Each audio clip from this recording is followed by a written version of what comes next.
Assalamualaikum warahmatullahi wabarakatuh. Ya, selamat malam, selamat berjumpa kembali dengan saya Pak Fatur Rosyak. Pada kesempatan kali ini saya akan menyampaikan untuk tata cara pembuatan laporan prakrin bagi siswa-siswi SMK Gondang jurusan TKRO atau jurusan yang lainnya. Silakan disimak, perhatikan apa yang saya sampaikan berikut ini. Ya, untuk pertama, dalam pembuatan laporan kalian bisa menyimak pada ketentuan di jurnal masing-masing. Untuk halaman pertama adalah cover ya. Cover isinya adalah sebagai berikut ini. Silakan diperhatikan ya. Jadi cover nanti bentuknya adalah sebagai berikut. Kemudian di halaman selanjutnya ada pengesahan pembimbing sekolah, yang mana isinya sebagai berikut. Silakan bisa disimak ya. Untuk tahun pembelajaran bisa disesuaikan dengan tahun pembelajaran yang saat ini ditempuh. Kemudian halaman selanjutnya adalah moto dan persembahan. Di moto dan persembahan ini silakan kalian mencantumkan atau menuliskan apa moto kalian. Misalnya seperti ini, bisa dilihat di tayangan. Silakan bisa disimak. Kemudian persembahan. Di persembahan ini silakan disusun kepada siapa laporan ini akan dipersembahkan. Contoh seperti ini. Ya, baik. Selanjutnya halaman yang keempat adalah kata pengantar. Ini adalah contoh dari kata pengantar yang pernah dibuat oleh saudara Yusuf dan Fuad ya, Muhammad Yusuf dan Fuad tahun 2019 ya. Silakan, ini contohnya bisa diperhatikan.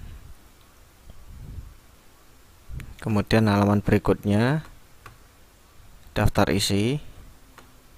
Jadi contohnya sebagai berikut isinya. Silakan bisa diperhatikan.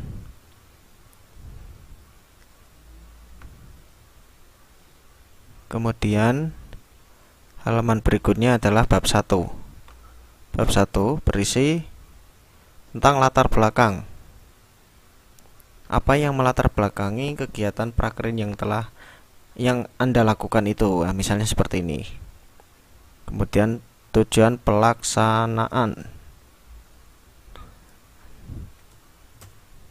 Tujuan pelaksanaan dari kegiatan praktek kerja industri ini apa?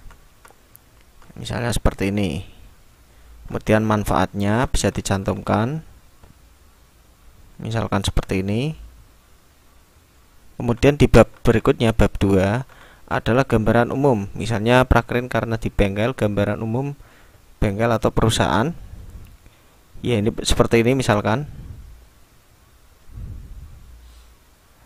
Ya.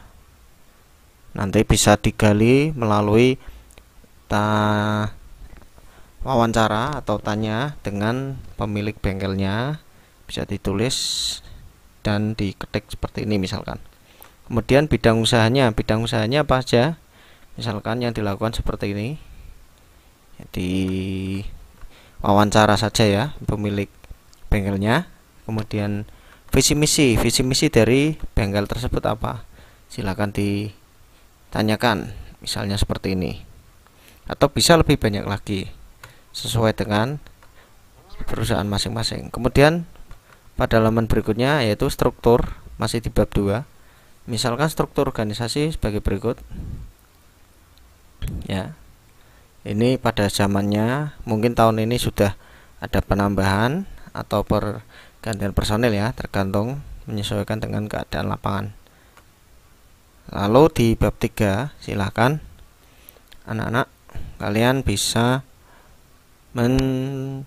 melanjutkan pada bab 3 penutup yang berisi kesimpulan, misalnya seperti ini. Kemudian ada saran untuk sekolah, misalkan saran sekolah apa, boleh lebih dari satu, boleh. Untuk tempat prakerin sarannya apa, misalkan seperti itu. Lalu di lampiran halaman, lampiran seperti ini, kebetulan lampirannya hanya foto kegiatan ya. Nah, alangkah lebih baiknya di sini dicantumkan, misalkan saat melaksanakan praktek sistem rem, misalkan seperti itu. Nah, lebih baiknya dicantumkan judul seperti ini, jadi supaya lebih jelas mengarah ke bagian apa, komponen apa, seperti itu.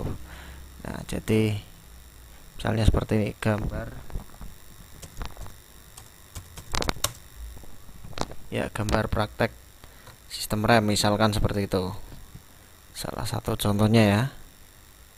Lalu untuk gambar berikutnya ya bisa dilengkapi ya, sama dicantumkan juga nama-namanya. Oke, mudah kan?